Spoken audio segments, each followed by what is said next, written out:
Okay. So the BC law is very, very strict on protecting the tenant. So that is why we want everybody who does not have a property management license to take a course in the board. There's a course called Deal with Tenanted Property. So if anybody who does not have a property management license, I encourage you to take this board class. It is very important when you're dealing with tenants, because if something wrong with the tenant, if they sue you and they sue your landlord, it is a very big trouble. Okay, so if you're thinking of becoming a property manager, and today is very good for you, because today we're going to talk about how to becoming a property manager. And if you're already a property manager, probably you'll learn something new today. Okay, so okay. So if you want to know some basic knowledge regarding the property manager or basic knowledge for landlord, and if you're dealing with tenanted property, if you're just a listing agent or buyer's agent, you can go to my YouTube channel and go to any YouTube, search for residential landlord basic knowledge. And this way you will find out more information on how to deal with problem tenants and some knowledge of you becoming a landlord or landlord's agent. Okay, so if you go to YouTube and search for landlord basic knowledge Charles Zhou, you probably find my YouTube video. Okay, so if you want to become a property manager, there are normally two ways. One is you can take the supplement course if you already have a trading license. The supplement course is pretty easy. So for the exam, it's only around 60 questions. So for the exam, they will give you about 2 hours, but probably you'll finish it in 1 hour. It's very straightforward, simple exam. And if you don't have any license, then you will have to take the full property management course, which will include the trading part of that too. Okay, so where you can go is to register on UBC's website. If you go to UBC website, or you just Google UBC Sauder's Real Estate Division, and you will be able to find that website. So these days they have stopped from before you can submit all the assignment in 1 day, but now each week I think you can only submit 2 assignments. So now it takes more time for you to get the license, probably 3 to 6 months if you are fast. Before you can take exam much faster. Before you can submit all the assignment and take exam right away, but now you cannot. So if you want to do that, you have to plan ahead of time. Okay, so for a property manager, a lot of people and landlords think property manager is a very, very simple job, but it's actually not a very simple job, because you have a lot of liability and responsibilities, right? People like you who has a property manager dealing with tenant, then you know how hard it is to deal with them, and you have to be really careful. So number one, you have to find a good tenant, and you have to maintain a good relationship with the tenant. By maintaining a really good relation is that you have to communicate with the tenant whenever you need to do an inspection, that they will cooperate with you. And also that when you want to sell the house, the tenant will let you, show the property. If the tenant does not let you show the property, or make it mess when you show the property, it doesn't look good. It's gonna create more mess when you sell the house, or when you trying to show to potential tenant. Normally, you have to maintain a really good relationship with them so they can cooperate with you. And number two is to prevent tenant from defaulting, especially nowadays, COVID-19, right? Landlords that you deal with is hard enough because you cannot collect rent sometimes because the COVID. And you have to negotiate between the landlord and the tenant, probably reducing the rent for a period of time, or keep the tenant like satisfied when they cannot pay the rent where they need help, and you can provide help, giving them information how to apply to the BC rent helping program, and also helping them to apply for the rent benefit programs, right? And also your responsibility is protecting the landlord's best interest. So by doing that, you have to go to the property maybe 1 to 3 months to inspect the property and talk to the tenant, see if there's any damage in the property or is there any leaking in the property. I've seen stories like the tenant did not notice there was a leak in the property, and then the water ended up damaging all the cabinets and floors, and also the insurance company won't pay for it because it was not recognized right away.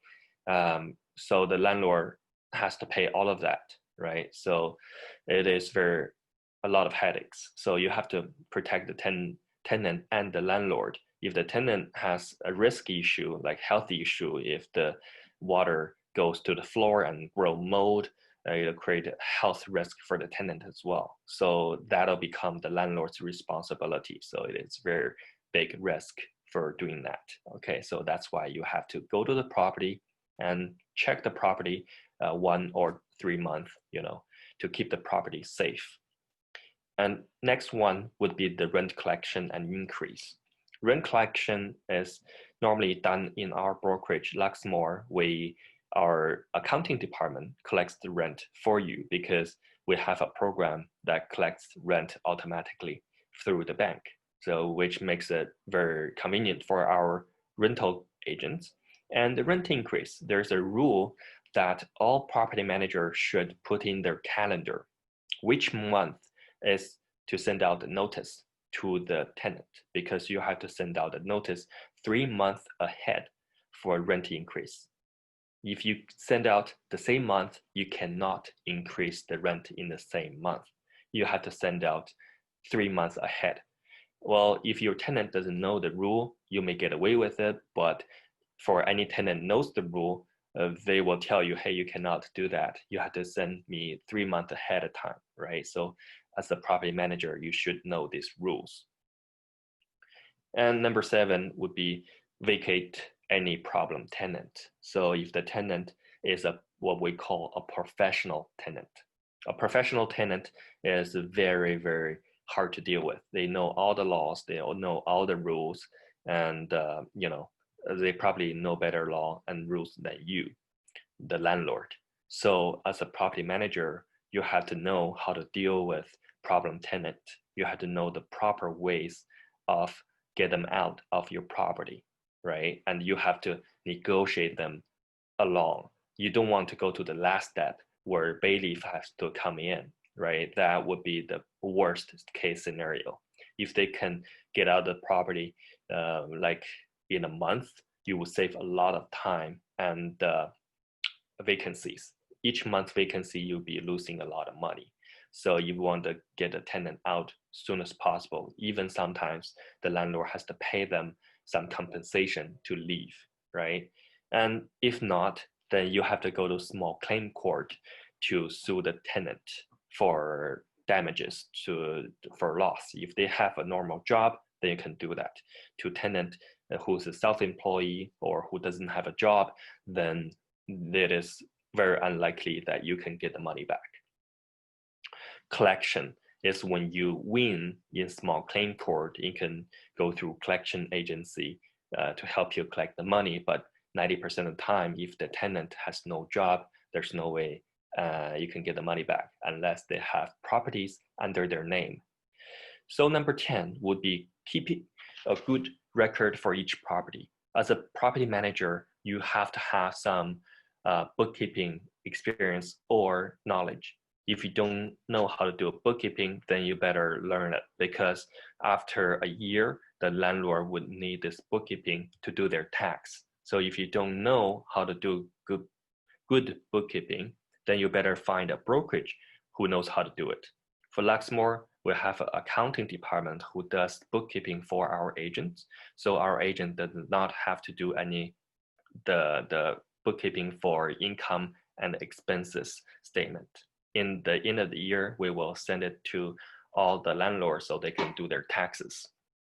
But the property manager still have to keep a good record on the payment, just in case they cannot find anything. They call you and say, hey, the landlord calls you, say, how come that month you spent so much money? And then you can dig out your record and tell them what happened in the month and what did you repair and what was necessary. But most likely you have already communicated with the landlord before you do the repair, so they don't have to ask you later on, right? So property manager is very, very heavy duty job. So if you're thinking becoming a property manager, you better be a very people-oriented person. You can deal with tenants, you can deal with landlord, and you can deal with workers, contractors who helping you to maintain the property, to repair the property, right? Okay, so a lot of people don't know how a property manager get their paid income, right? So here is a brief how property manager gets paid. For placement fee, normally when you are looking for a tenant for this landlord, sometimes landlord want to manage themselves. They think they're capable of doing that. So some landlord doesn't want to deal with it. They just give you to do everything. So in the first case, if the landlord let you do the management, normally in the market, we charge half month's rent plus management fee in the future. But this is not set in stone. Every agent charge differently, but this is what you normally see in the market. If only placement, they don't let you manage afterwards, normally agent will charge a little bit more than half months, sometimes 3 weeks rent, sometimes 4 weeks rent, depending how much landlord willing to pay you, right? And for property management fee, after finding the tenant, from the first month, people would charge anywhere from 7 to 10%. And sometimes I even seen people charge over 10% for luxury service, right? If you have additional service, luxury service for a different client, you may charge more for special services, right? For example, if you want to calculate how much you will earn per month, you can calculate by an average. Let's say if you manage 50 properties and the average rent would be $2,000 and you charge a fee of 7%, and the monthly income would be about $7,000. This is on gross before your other expenses, right? So every agent has different expenses. Every brokerage charge differently on their fees. So this would be your gross income for the month. But this is only based on $2,000 rent per month. $2,000, what it means is a 1-bedroom condo in Vancouver, right? It is a 2-bedroom. But in 2000, you probably can get a 2-bedroom, a small 2-bedroom in Richmond. Richmond 2-bedroom is around roughly $2,500 a month.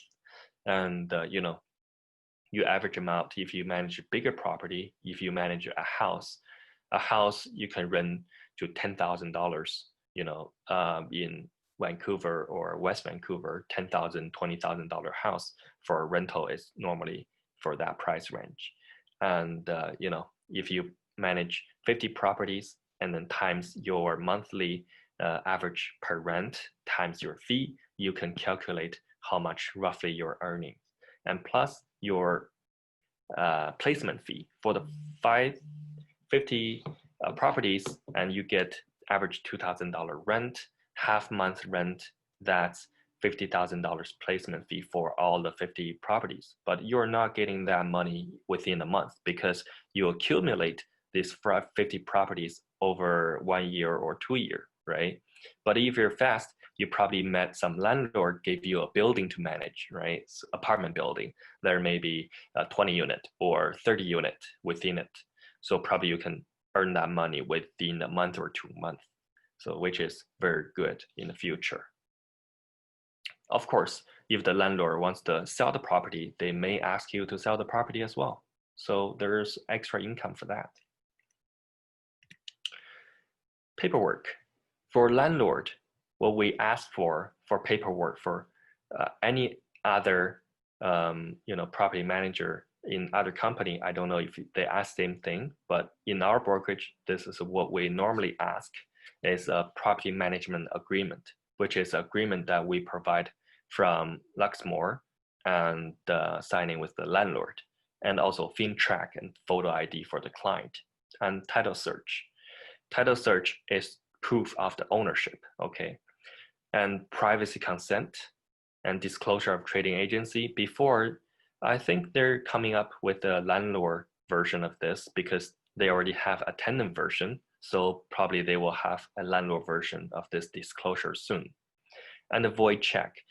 We have a system to pay landlord electronically. So this way, we don't have to give you a check and mail to the landlord. That'll save a lot of time for the landlords. And we will need a SIN number for the landlord. And if they're not tax resident, then we will have to help them to pay withholding tax to the CRA government. So there's a lot of work to be done on the brokerage side as well.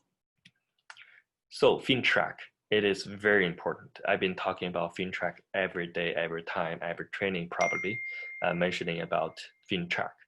If you never met a client, then there's probably two ways. They have a POA, which is called power of attorney. They authorize a person in Vancouver to help them on these matters.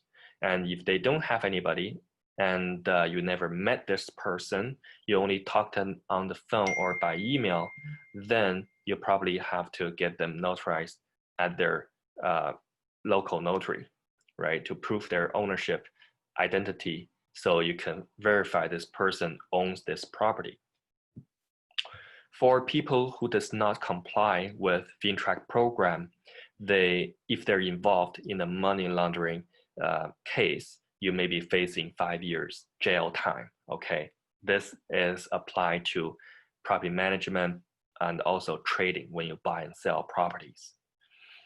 And there's more information on FINTRAC website. If you're interested, you can go to FINTRAC website to look at more guidance there. There's a lot of information on FINTRAC. And also you can go to my video and I have talked about more FINTRAC. You can go to my YouTube channel and look for FINTRAC. Okay, so paperwork for tenant. If you have a tenant, you better have a lot of paperwork to verify them. Otherwise, if they run away, there's no way you can find them, right? So you will have a tenancy agreement and addendum. So tenancy agreement, you can use company version or BC version, but you have to have addendum that have a lot of details for the rental to protect your client. If you don't have any addendum, if you're using the BC version of tenancy agreement, you'll be end up losing a lot of money if you have a bad tenant, right? And number two, you will have a move in, move out inspection report. This is very important. When you move in, what's the condition? When you move out, you compare the condition if there are damages, right? If there's damage, then you can take away money from their damage deposit. But if you don't have this report, there's no way you can collect money for damages happened in the house. And when you don't have this thing, the landlord probably will blame you. They will blame you for damages. Probably the landlord will sue the agent for damages. You never know, right? It is very complicated if you don't have this report. And FINTRAC and photo ID, you never know what the tenant is gonna do, right? Maybe they grow marijuana or they do illegal activities in the property. That all becomes the landlord's liability. So you better verify this person, make sure they're clean. and also privacy consent and disclosure of tenant agency, and credit check report. Sometimes background report as well. So credit check report, you can use, there's a lot of ways I can talk about or later about how to get a credit report. And the reference check, you have to check their previous landlord and also check their current employer. Make sure when they provide you with an employment letter, and you can verify the company. If the company is actually true, it's a real company, right? If it's a fake company, then you know they're lying. Okay, so there's a question. For inspection report, we should have a professional inspector to do it. The answer is no. You don't have to have a professional inspector. Normally, you just do it on the service. You just walk through the property, look at all the appliances, are they working, and look at the walls and floors, is there any damages, is there any leaking, and if all the light bulbs are working, if all the sinks are flowing water, and yeah, you just put it in the inspection report. You can download the inspection report from the BC government's website or using our program provided by the brokerage, right? And this report will keep in your file before move in and before move out. So this is a very important part of moving in tenant. Without it, you're doomed. I can say 100% in the end, there must be some like damages or something. If you're lucky, you can get away with it, but most of the time there will be small damages, okay? And for credit, I will talk about it in the next slide. You will see soon. And for the reference, make sure the company is real company. You Google it, you call it, right? Make sure the company is real so they can provide you with real income portfolio. And the income proof, at least 3 months, right? Or, sometimes we say pay stub, sometimes we say employment letter, sometimes we use bank statement for income. For student, international student, right? They don't have income proof. They can give you bank statement where the mother and father wire the money every month, right? You can see how much money they give to the kid. And for deposit, when you happy with the tenant, you're collecting deposit. Make sure, oh, I have a spell here. It's bank draft, not band draft. Bank draft, okay. Bank draft or certified check. If they give you a personal check, it must be cashed before you give them the key, before the possession day, okay? Sometimes they don't even have money to give you. Professional tenant, they try to get away with it. They give you a personal check and then they got a key. Once they move in, there's no way you can get them out, right? And your check bounce, your rent bounce, and they end up staying in the property for the next 6 months. And the landlord has to spend thousands of dollars getting them out and losing tens of thousands of dollars the rent, and if you're lucky, the tenant does not destroy your property, but sometimes if they destroy your property, they put some concrete in your plumbing, then you're doomed, right? You have to end up replacing the plumbing. It is very headache. I've seen cases like that in other agents. So void check. So you collect a void check from the tenant, so we can collect the rent from the tenant using direct deposit. We don't have to go after them every month collecting rent. So they have to sign a PAD form, authorize us every month we can collect this much amount from their bank, okay? And after that, you have to summarize everything, all the tenant information, landlord information, and put them into a summary form that provided by the brokerage. If Form K is for condos and townhouses, then you have to complete a Form K for the stratas, okay? It is very important for the Form K to be filled out. If there's an emergency, they know who to look for. Okay, so advertising, I don't have to say too much about advertising.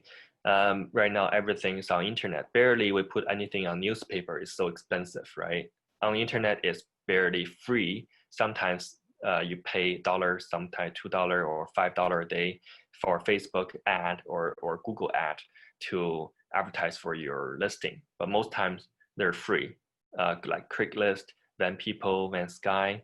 And you can also put in Facebook. There's a Facebook market where you can advertise for rent, right? And also our brokerage, there will be a professional website to help you advertising your listings. E-transfers, okay, we don't really like email transfer because this will create more work for our staff. But once in a while, we do take e-transfer, but not all the time. E-transfer, well, it's not better than check because e-transfer sometimes, a lot of times, you have to chase after the tenant because they forget. You have to always call them, text them, hey, it's time to pay the rent. If you're managing 1 or 2, you don't feel it. But if you're managing 50 and 10 of them forget to pay rent, and then every month you have to chase after 10 tenants to collect rent, right? It is very, very wasting a lot of time. Don't do it. E-transfer for once in a while, for example, the tenant bounces their rent. You ask them to pay right away, then you can ask them to e-transfer the money, right? But you don't want them to e-transfer all the time.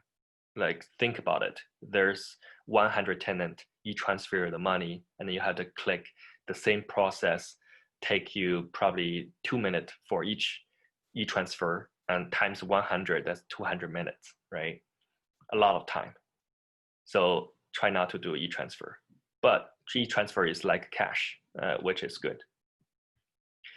And also on your advertising, you should always have a professional photo. I have seen people taking a crappy photo from their cell phone. If you have a really nice iPhone or Huawei phone, it's good. But some people take photos, very crappy photo, put it on the internet. Nobody wants to live in there, right? It looks very crappy. And if you put a floor plan, it's even better. So floor plan will help you filter a lot of people. If they look at the floor plan, they don't like the floor plan, they won't even come, right? So it'll save you a lot of time too.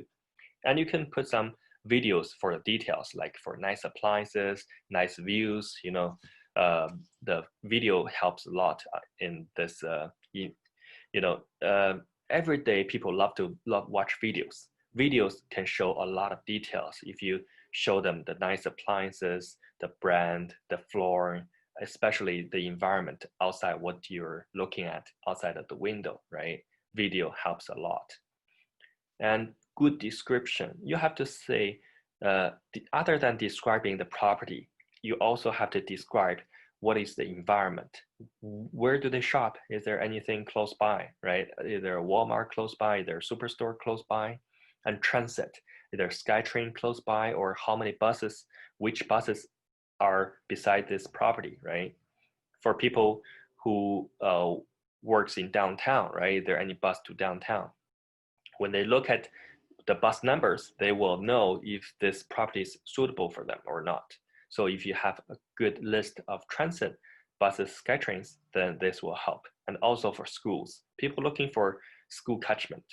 So if you have a school here, it'll also help you to rent out the property. And leasing terms, is it 6 months, or is it 1 year, or is it month to month? You have to let people know. Instead of people ask, just tell them ahead of time.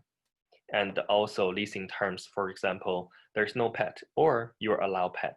If you allow pet, you will increase a lot of tenant selections, because a lot of tenant with pet, it is very hard for them to find a property.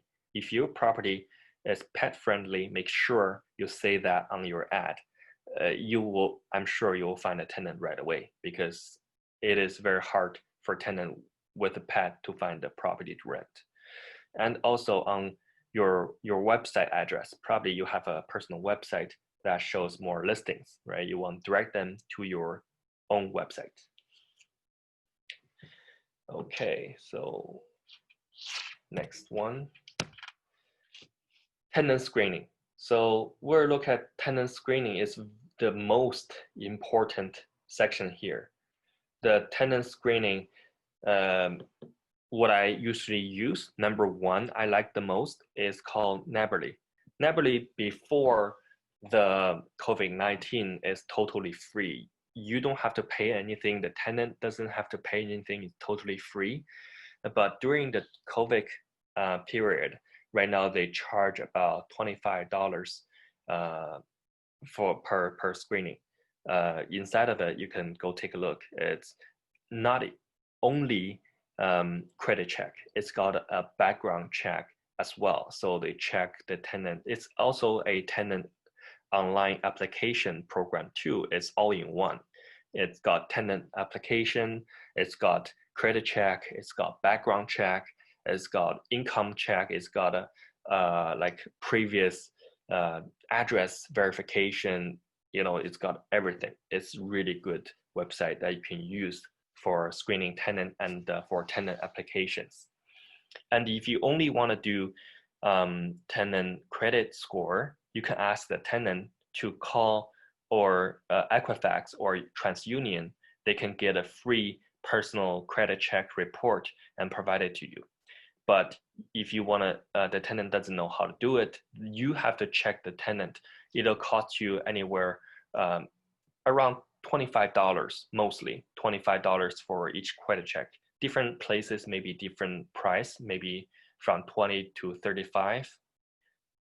You can check it out, how much you can get. And also the program that we're using is called Buildium. Buildium also has a tenant screening program built into it. So Luxmore agent can use Buildium to screen their tenant.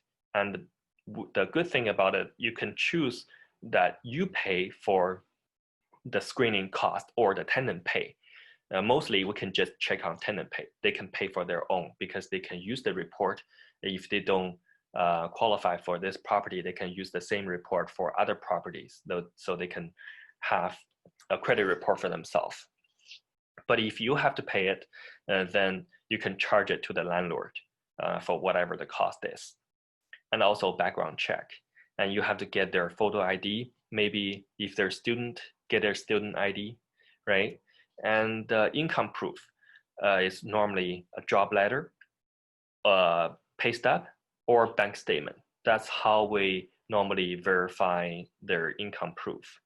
And reference check their landlord, previous landlord, and their current employer, or their HR department. Call them and ask them if this is the person, if what they say on their employment letter are true. So you have to do the verification. Otherwise, if you don't do this, you have a bad tenant, then it's all your fault, right? It's all your liabilities. So tenant screening, another thing is called instinct. When you talk to this person, is he cooperative? Is he polite?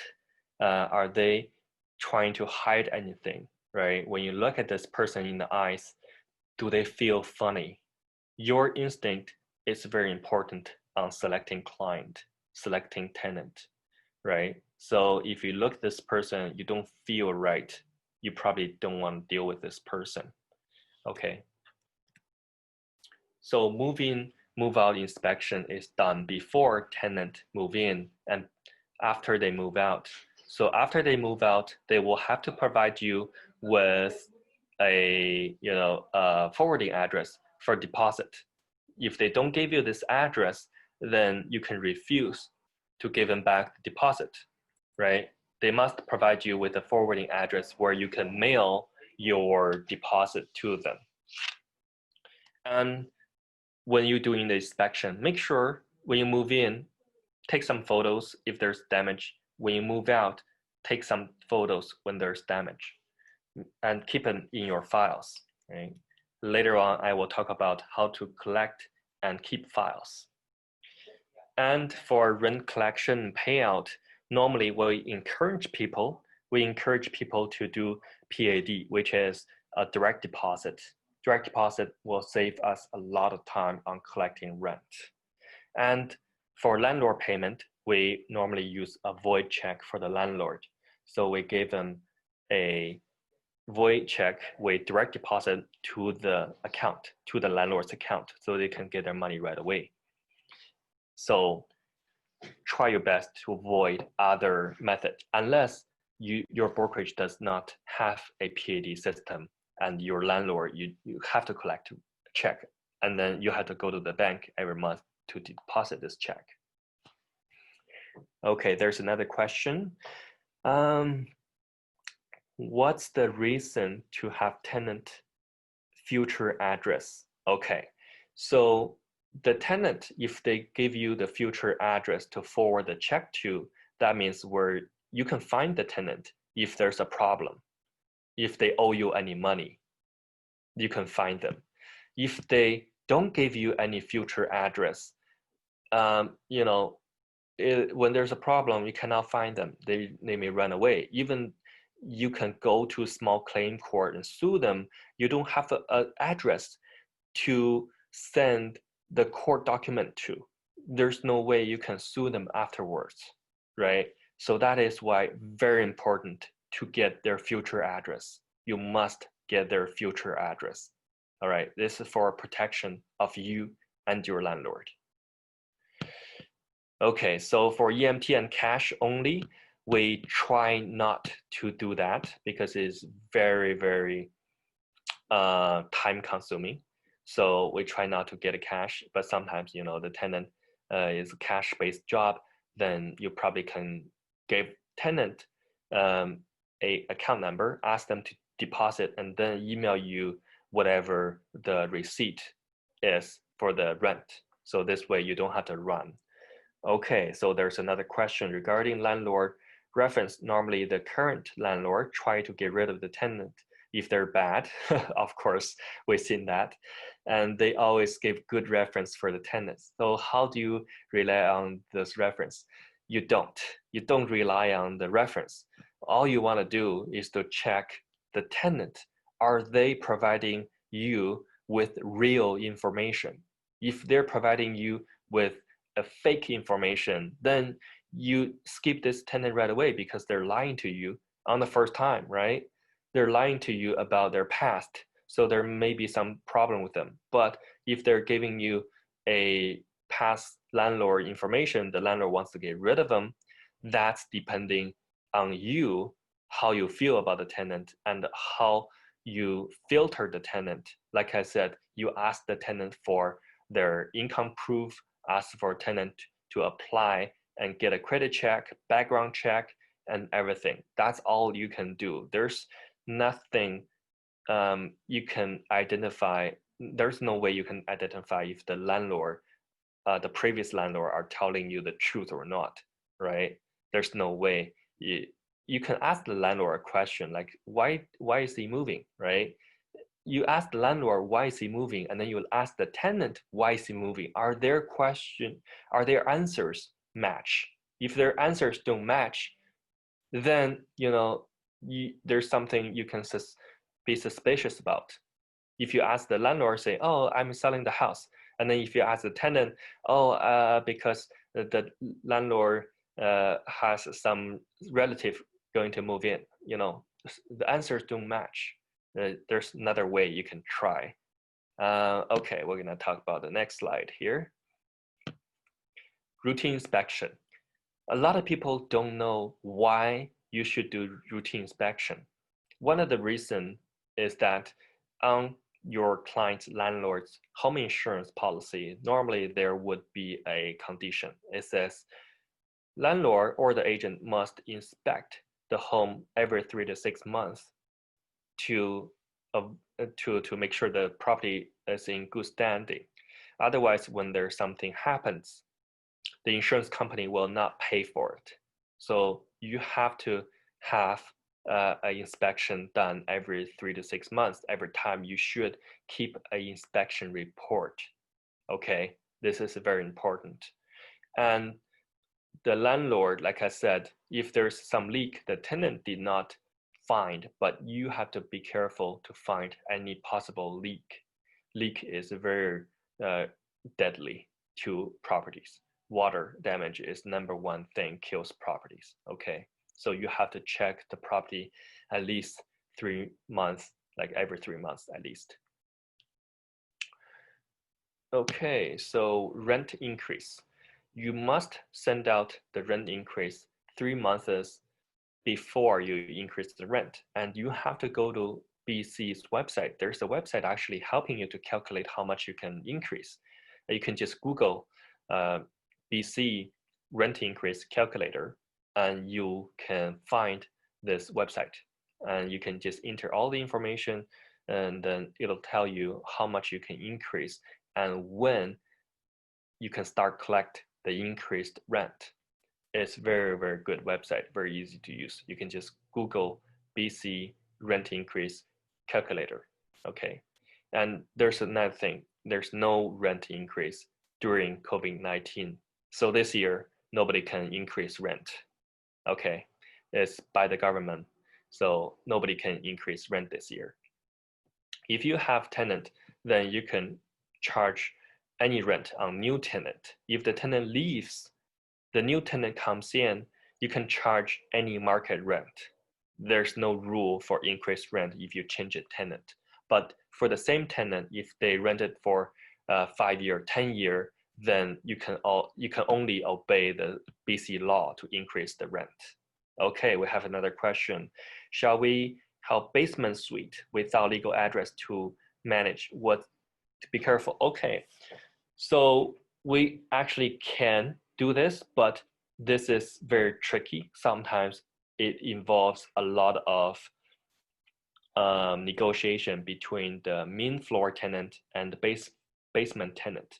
Because, for example, the main floor tenant only have 3% living in it, and basement tenant may have 4 or 5% living in it. How do you separate the cost of gas and electricity? That all of that has to be negotiated into your rent agreement. So for example, when you get the basement tenant in, you have to tell them, hey, you guys will be sharing 50% of the electricity, and you guys will be sharing 50% of the gas, and they have to agree on it, right? Otherwise, in the future, you're gonna have a lot of problems. But this can change because, for example, in the beginning, you have 3 tenants in the basement and 3 tenants in the main floor, and after half a year, and then they have more people moving into the basement, or more people moving into the main floor, then you have to adjust, negotiate. Again, it's all about negotiate. So it is more difficult when you're dealing with a basement suite. And if the main floor living by a landlord is same thing, deal like a tenant. How much are they sharing, right? The landlord is willing to give to the tenant. How much the landlord is charging the tenant for utilities. How much percentage on the utility bills are the basement tenant is paying. So that you have to get agreement with the landlord or whoever lives in the building. So this is a very good question. It is very tricky. So make sure you allocate the percentage on your lease agreement so the tenant knows how much they're supposed to pay for their gas and the electricity. This is a very good question, okay? So repairs and maintenance. So every time when you fix something, make sure you let the landlord know. Make sure you let the landlord know. So for bigger management company, they have markup on the rent on the repairs and stuff. For example, it costs $100 to repair this plumbing. The management company will charge 15% on top of it. They will charge the landlord $115 plus tax because it involves the agent going back and forth, helping the landlord to fix it, right? But most times, if you want to be competitive, agent can charge landlord 0% markup, just helping the landlord to maintenance the property. There's no problem with that. You know, everybody charges differently. And also for the payment, sometimes there are 2 ways. One way is the management company will pay the vendor. Another way is the agent will pay for it and then get reimbursed from the company. There are 2 ways of doing that. And sometimes the people would ask landlord to pay the management company like few $100s to use in this situation. And some management company would charge the landlord if we pay for them and we charge them an interest, like 2% interest on the money we pay them. Like we charge them 1 month interest for the money we pay for the landlord. But most times agent don't charge landlord just for to make the landlord happy, right? And also the agent has to keep all the bills that they paid for the repairs and maintenance and keep really good before and after photos or even videos on what happened to the property, just in case the landlord is questioning, was this repair necessary? Was the must repair, right? Did you make me repair the place because you have a markup? You know, the stuff like that. You have to keep your record very clear about it. Bookkeeping. So for Luxmore, we do most bookkeepings for our agents. So the agent does not have to do bookkeeping. A lot of agents I know, they do not know how to do bookkeeping. Very bad at numbers, very bad at paperwork. I've seen a lot of people like that. But good thing is we have our bookkeeping department helping them to do that. We're helping them to pay vendors bill and record it in the landlord's cash flow statement, and also rent income. NR tax is non-resident tax, and utilities, property tax, stuff like that. So the agent has to communicate with the bookkeeper on the records so they know exactly what is going on. Okay, it's very important. At the end of the year, you have to provide your client, the landlord, statement so they can use that statement for their taxation purpose. So here's a diagram. If you're using Dropbox, you can how to open files for your client. Normally, if you use Dropbox, you can open a file called property management. And then under that file, you can create a folder called owner's name, like owner A, owner B, owner C. And then under each owner, you can have addresses, address property 1, property 2, and owner's file. And then after you create an address underneath this property, there may be tenant's name. This tenant have their agreement within their file, and the property photos, floor plans, and property invoices, stuff like that. So you can use this structure to create your files. And by using our Luxmore software Buildium, we can store all our files into each property. So whenever you want to find a lease agreement, whenever you want to find a landlord file, it is very easy to find it. Okay. For deposit, security deposit, there may be pet damage deposit. Make sure number 1, number 2 are restricted by the government. You can only collect half-month security deposit. You cannot collect any more than that. Same thing as pet damage deposit. You cannot collect any more than half months, okay? But for other deposit, you can collect, doesn't matter how much. There's no rule on them, okay? You can collect $10,000 for your furniture if you think your furniture is very expensive furniture, right? You can collect $10,000 deposit. You can collect $5,000 deposit. It doesn't matter. And for FOBs, for condos, you can charge them a FOB deposit. If they lose a FOB, normally it's costing the landlord to pay $100 to $150 to purchase a new one. So you can get a FOB deposit as well. And other deposit you can think of, right? And return the tenant deposit after they move out, have the inspection report and give you the forwarding address. You have to give them back their security deposit and any other deposit within 15 days. That is by law. If you do not pay them, if they go to the RBT, tenancy branch, they sue you, the landlord could pay them double deposit, right? That means if you owe the tenant $10,000 deposit, then you have to pay back the tenant $20,000 for punishment. So you better know these rules. Landlord servicing. Every month, you have to send the landlord a monthly statement. And also end of the year, you have to send them an annual statement. And sometimes you have to help the landlord, assist them to complete speculation tax declaration for each property, and also pay them the utility bills, helping them to pay utility bills, property tax, and for non-resident, you have to help them pay withhold tax. And for people does not have a brokerage helping them to do that, you have to do them yourself. You can get the accountant to help you to do that. Accountant will charge you a lot of money. Okay, but for Luxembourg, we can do that for you. And for accounting communication is that every year, if the landlord does not know how to do a computer, then you probably have to help them send email to their accountant, give them the annual statement stuff, the expenses, helping them to do accounting in the year, and etc.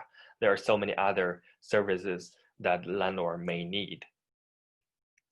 And you probably can charge more for special services. And dealing with problem tenant. This is the main part, right? Late rent, utilities payment, no rent or utility payment, stay at the property, and left the property or abandoned property. Those are all the scenarios you may face a tenant. They may do. They may not pay you the rent and they run away. That's called abandon. Or the worst case scenario would be they do not pay and they stay at the property.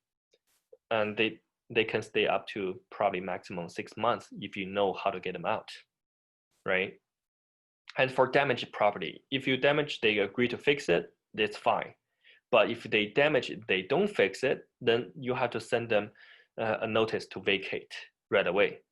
Also, assign and sublet without permission. Sometimes they get your property and they do short-time rental like Airbnb, right? It is not allowed in the strata. Therefore, the strata may give the landlord a fine, $200 each time.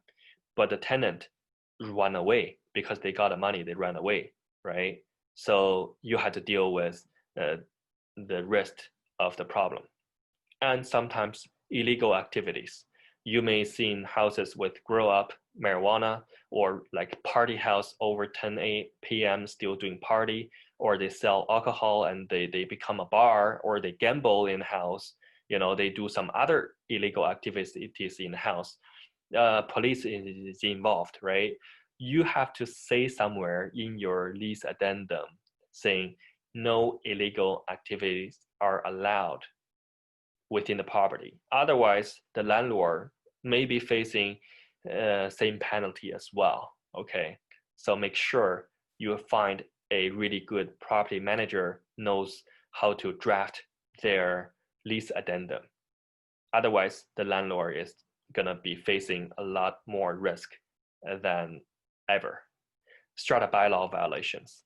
And also you have to tell the tenant if they have a strata bylaw violation, they have to pay for the fines within 5 business days. Otherwise, you're gonna terminate the agreement. You're gonna kick them out, right? It's the same thing as the late payment or no payment.